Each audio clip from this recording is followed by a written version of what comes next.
Good afternoon. We continue with chapter 21, the Great Unrest. The United States stayed out of the European charnel house of war until 1917, when the conflict was already 3 years old. But even as American troops went to fight in Europe, the United States experienced the war less as a tragedy of trench warfare and more as a time of spiraling labor unrest and anti-immigrant paranoia. Between 1917 and 1919, a growing cycle of strikes and labor tension alarmed Americans across the political spectrum. A cartoon from the Saturday Evening Post, the nation's most popular magazine, captured the all-too-facile coupling of immigrants and radicalism and race. It says, "Look out for the undertow." Okay, here is a picture of the little cartoon. Just let me get a little further out. There we go.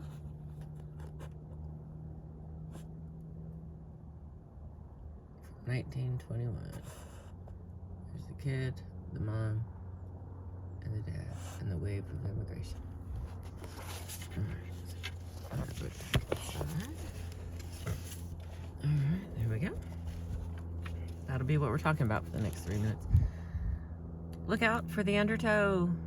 Here, Herbert Johnson, the Post's regular cartoonist, depicts an American family dashing into the waves of immigration, grinning innocently. Herbert Johnson, a Nebraskan, drew for the Saturday Evening Post from 1915 until his death in 1947. A stout foe of Franklin Roosevelt's policies, Johnson saw the New Deal as government in business, an octopus strangling honest business.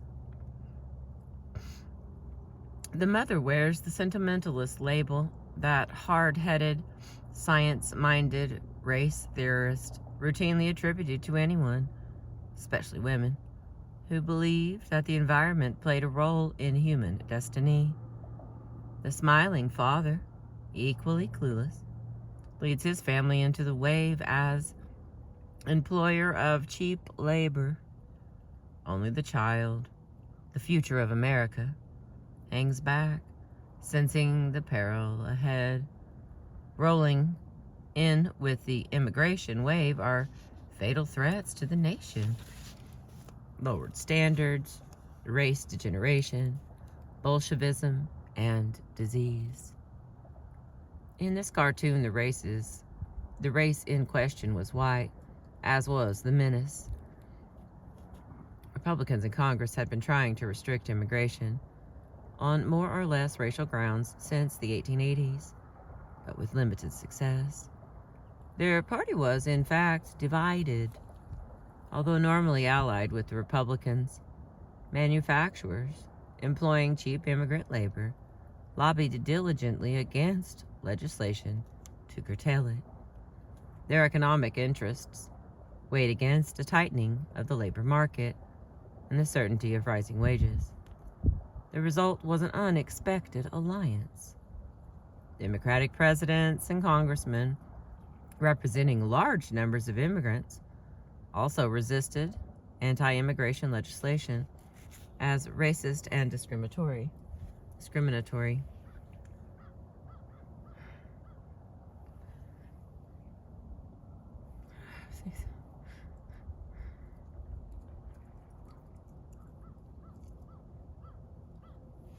So long as immigrants could vote before or after naturalization, their representatives, usually Democrats, blocked much restrictive legislation. At the center of these legislative storms were not the Irish or the Germans. They had mostly been accepted and assimilated during the war, Germans sometimes through anxiety or intimidation. Rather, the main targets hailed from Southern and Eastern Europe.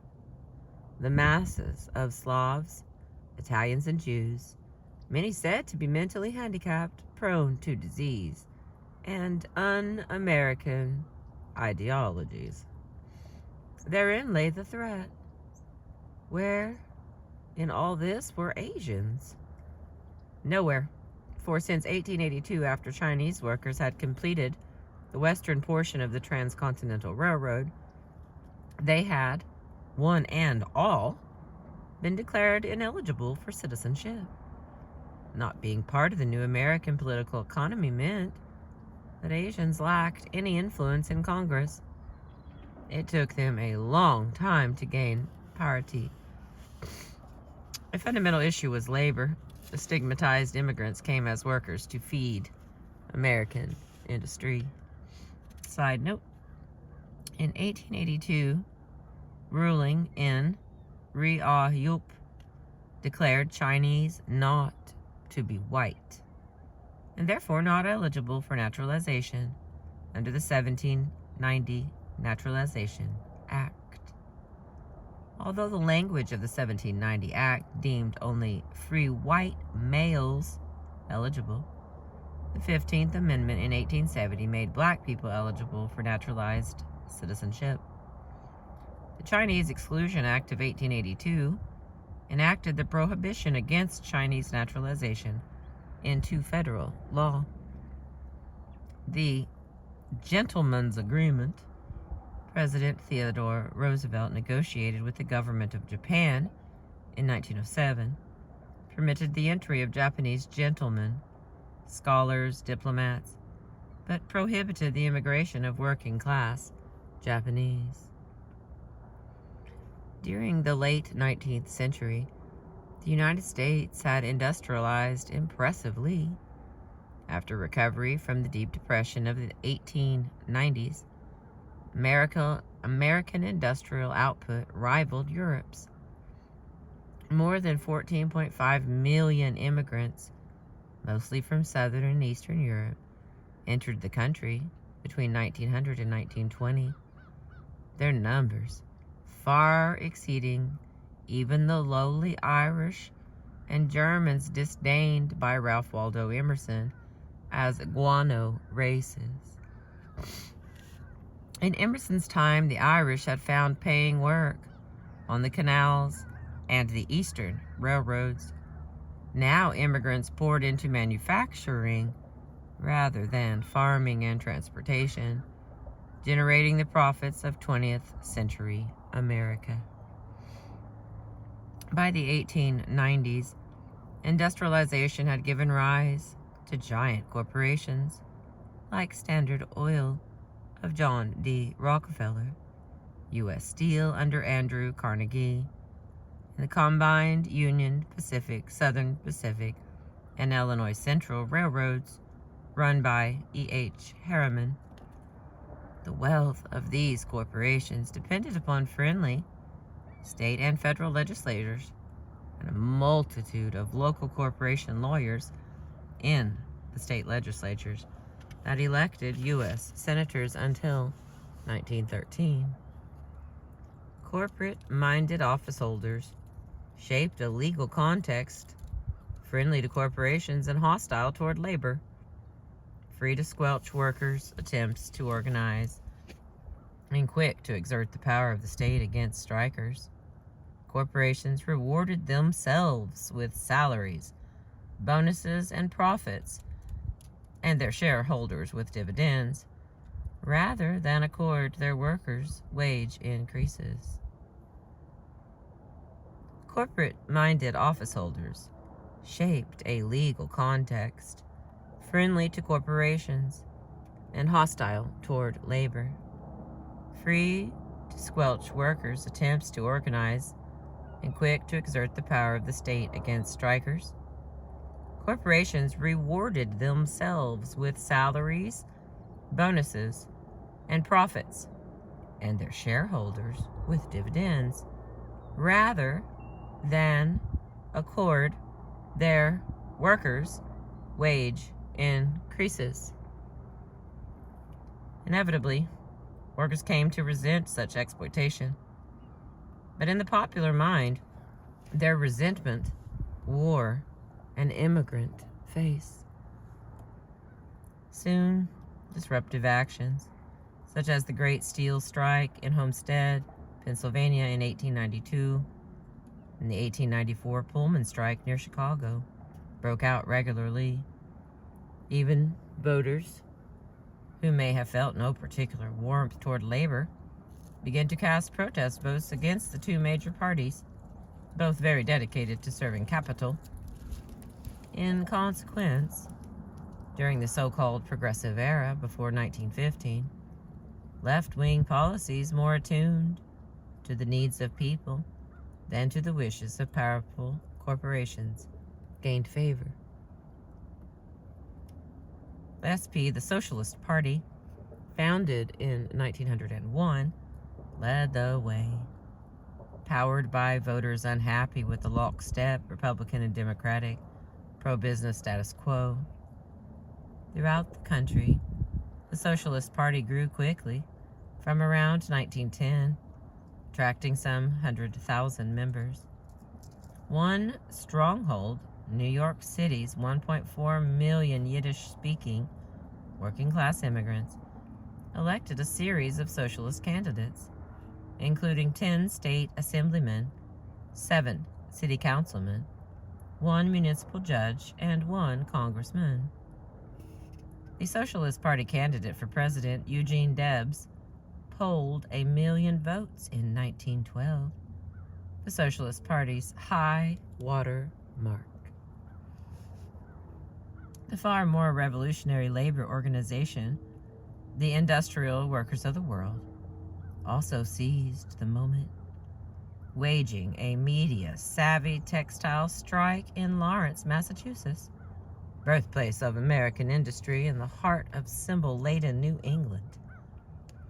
The IWW had broken away from the Socialist Party in 1905 to pursue more radical, worker-centered policies.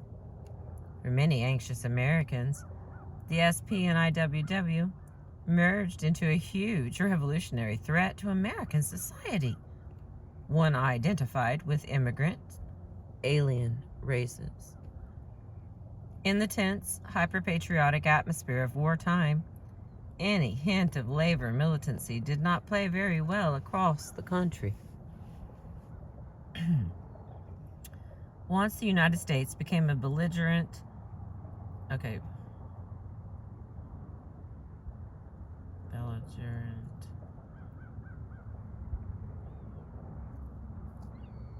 think it's belligerent.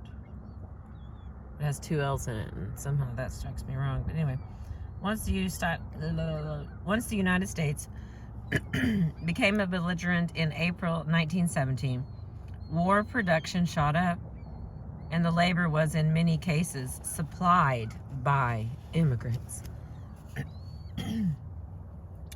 Long working hours and soaring inflation ensued. Everyone complained about the high cost of living, for wages did not keep pace with spectacular price increases. The result was a tsunami wave of strikes, peaking in 1917. The IWW, though small in number, staged highly publicized actions in the West, home to large numbers of Mexican immigrants. Although native-born lumberjacks and mine workers vastly outnumbered Mexicans in the IWW, true to the hysteria of the moment, many Americans assumed the whole organization to be aliens. It was but a short step to draconian legislation.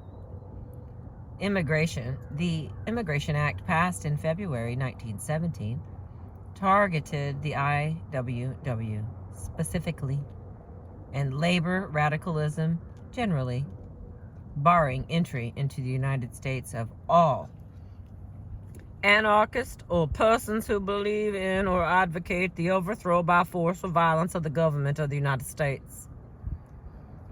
Vigilantes quickly took the law into their own hands. They lynched a wobbly organizer in Butte, Montana, and in the fall, federal agents raided IWW headquarters in 48 cities. Such federal action kept the IWW in court and on the defensive even as strikes for more pay continued around the nation. Meanwhile, in February and October of 1917, Russia experienced a first and then a second revolution in the name of the working class. The second one proclaimed itself Marxist, Bolshevik, and Soviet, took Russia out of the European slaughterhouse of war.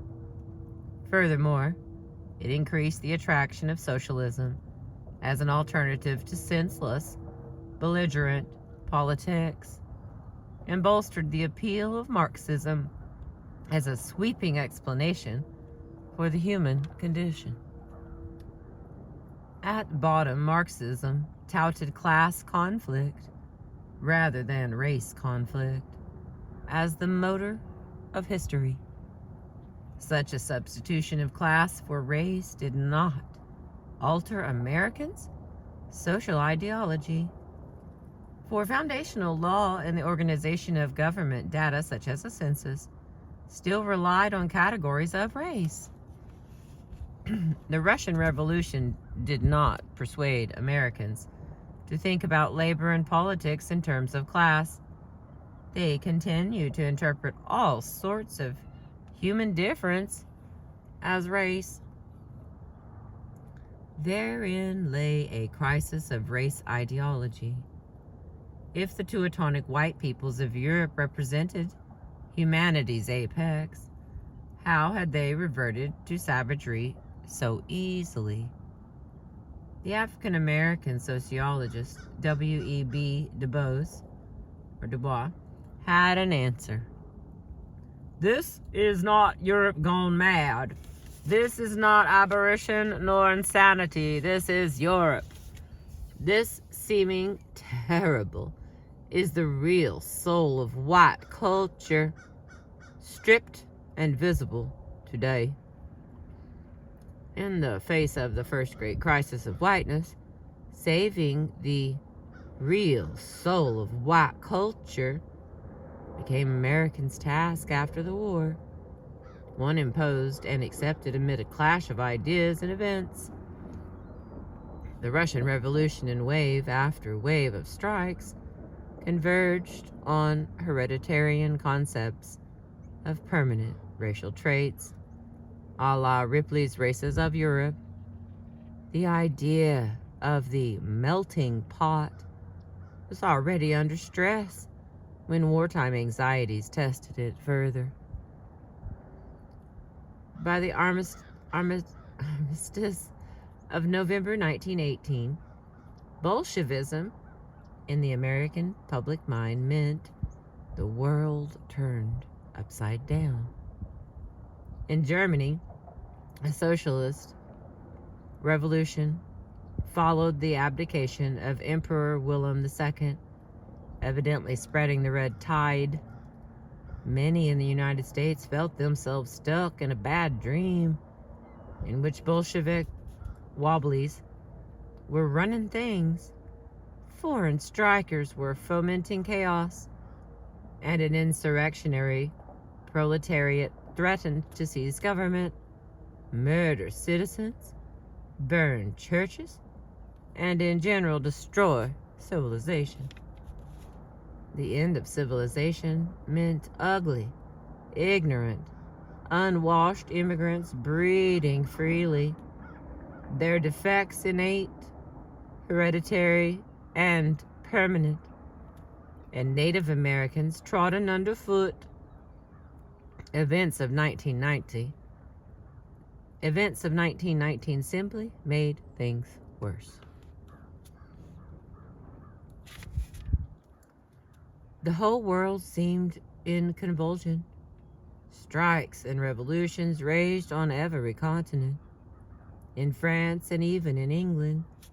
In the United States, 1919 began with a general strike of 100,000 workers in Seattle, an event that seemed so unthinkably un-American that it had to have foreign causes.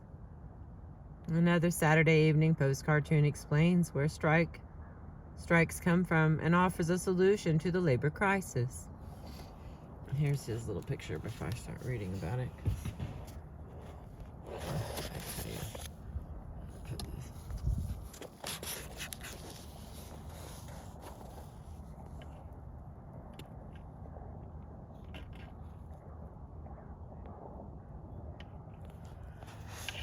Now I'll read first, whatever it says.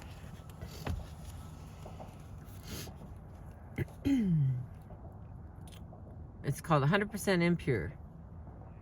A grubby, dark-stained, undesirable alien with a red flag in his hat for socialism offers a potent, tempting drug.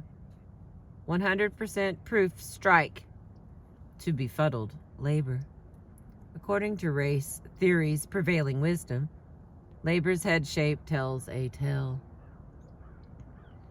It is flat in the back, thus marking him as a brachiocephalic alpine, hence bovine of intelligence, and easily misled by undesirable alien. The valise of undesirable alien contains 4 other bottles of poison, 3 labeled discontent, labor trouble, and strife. Arriving in the nick of time to save poor, dumbfounded labor is a policeman labeled U.S. The solution to the labor problem caused by undesirable alien must therefore come from stringent federal governance. Seattle, 2 pages left. Seattle's general strike lasted only a week, but it was long enough to offer conservatives time to trumpet Bolsheviks' infiltration right here at home, which mounting strikes seemed to prove. 175 in March, 248 in April, 388 in May, 303 in June, 360 in July, and 373 in August. More strikes had taken place in 1917, but more workers had gone out in 1919, climate of hysteria. This was also the summer of bloody attacks on African Americans who had come up from the South to jobs in northern industry. Anti-black pogroms made 1919 the Red Summer, red for bloodshed as well as labor conflict. Strikes rolled into the fall, some in places where famous strikes had occurred before, and some where striking seemed unthinkable.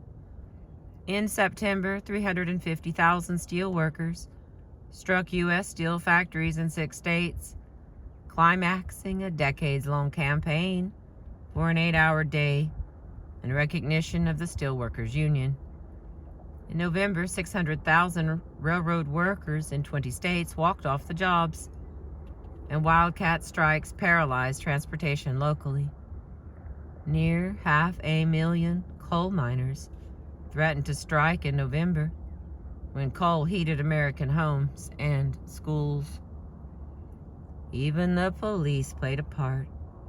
In Boston, 1,200 police struck for higher wages and union recognition, throwing the city into chaos. Calvin Coolidge, governor of Massachusetts, announced that the police had no right to strike, called in the state National Guard, and emerged an instant hero. Commentators likened striking Boston police to Bolsheviks. Coolidge became the Republican vice presidential candidate in the fall of 1920, and president after President Warren G. Harding's death in 1923. Popular hysteria bred confused thought. Most strikes had centered on wages or conditions on the shop floor. But now, labor militancy merged with socialism and anarchism, notions deemed foreign and un-American. Here's a poem published in a steel industry magazine linking politics to nativity. whatever. Here we go. Said Dan McGann to a foreign man who worked at the self-same bench. Let me tell you this. And for emphasis, he flourished a monkey wrench. Don't talk to me of this bourgeoisie. Don't open your mouth to speak of your socialist or your anarchist. Don't mention the Bolshevik. For I've had enough of this foreign stuff. I'm sick as a man can be of the speech of hate, and I'm telling you straight that this is the land for me. All right, we got a little side note about that poem. Dan McGann, with an Irish name, now stands for the real American.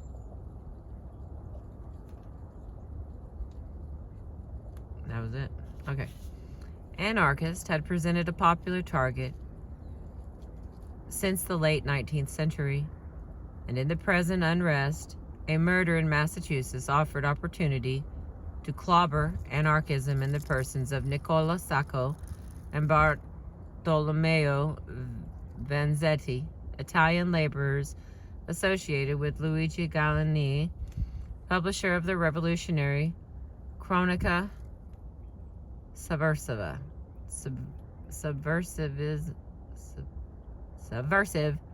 Chronicle. Okay, there it goes.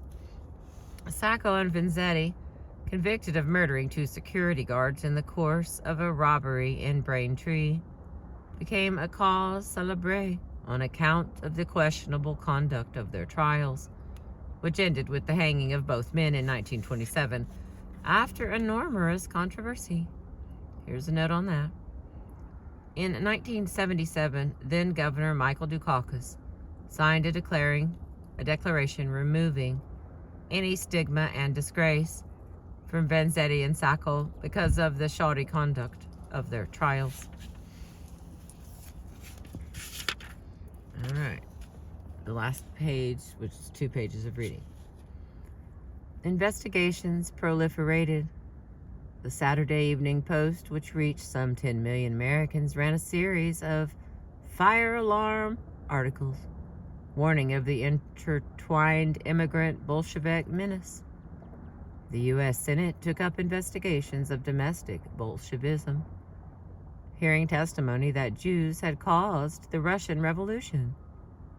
With the Post's amplification, claims that Jews caused strikes and revolutions, Bolshevism, socialism, syndicalism, strikes, and the melting pot ricocheted through a jumpy society. Bombs and bomb scares joined strikes as sowers of disorder. Bombs were sent to prominent men in the federal government and to post offices countrywide, aimed especially at proponents of immigration restriction. Although the identity of the bombers was not known, foreign radicals and labor organizers got the blame. American legionnaires broke into IWW halls and beat up whomever they found, and the U.S. Justice Department began raiding socialist meeting halls far and wide in the fall. Dragnets in November yielded 249 deportable, which means a non-citizen, radicals, and took them on a red special to Ellis Island for deportation. The deportees included the famous anarchist Emma Goldman, no socialist, and certainly not Russian. Goldman was nevertheless shipped to Russia as a Bolshevik. Emma Goldman, born 1869, lived to 1940, was born in Lithuania and immigrated to the United States when she was 17. The specter of a Bolshevism haggarding Americans made suspect any departure from conventional thought, political or cultural. Before and during the war, Americanization projects had attempted to teach immigrants English and turned them into Americans.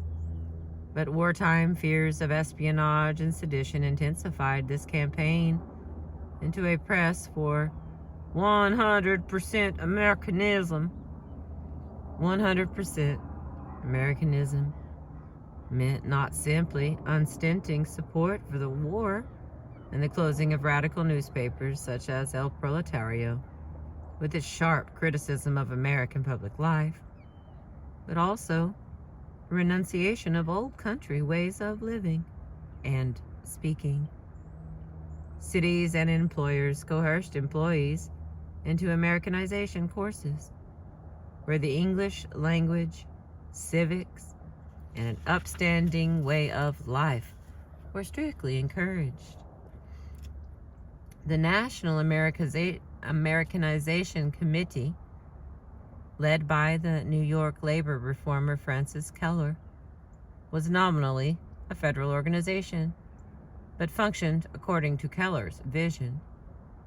The committee defined its work as the interpretation of American ideals, traditions, and standards and institutions to foreign-born peoples, the combating of anti-American propaganda activities and schemes, and the stamping out of sedition and disloyalty wherever found, the elimination of causes of disorder, unrest, and disloyalty, which make fruitful soil for an un-American propagandist and disloyal agitators, and the creation of an understanding of and love for America and the desire of immigrants to remain in America and have a home here and support American institutions and laws.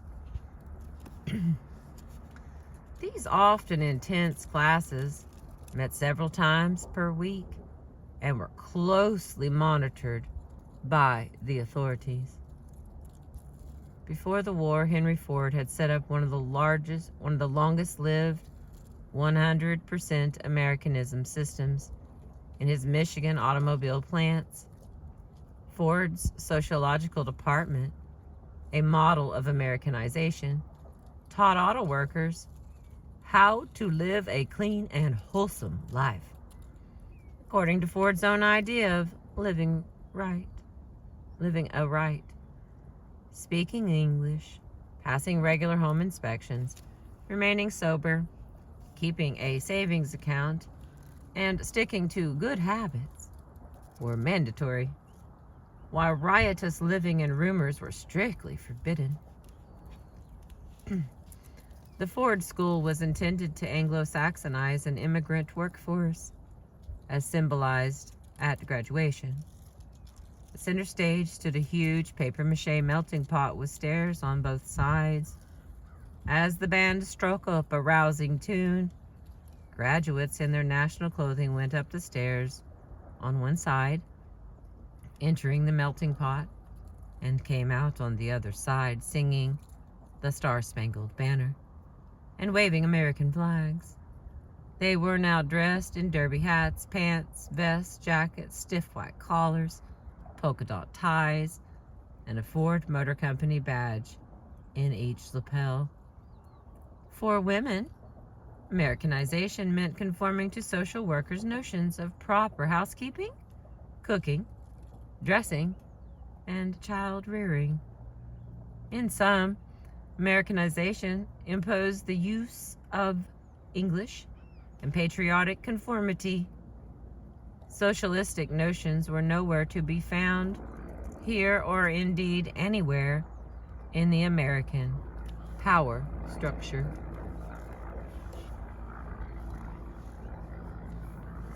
And that is the end of chapter 21, titled The Great Unrest. Here's another quick, sorry about that, when I'm reading you. So we can all be together here. It was really peaceful. There was always a chance that the water was going to turn on and it was going to be fun and exciting. And it would have been a great unrest to our video, but that didn't work out.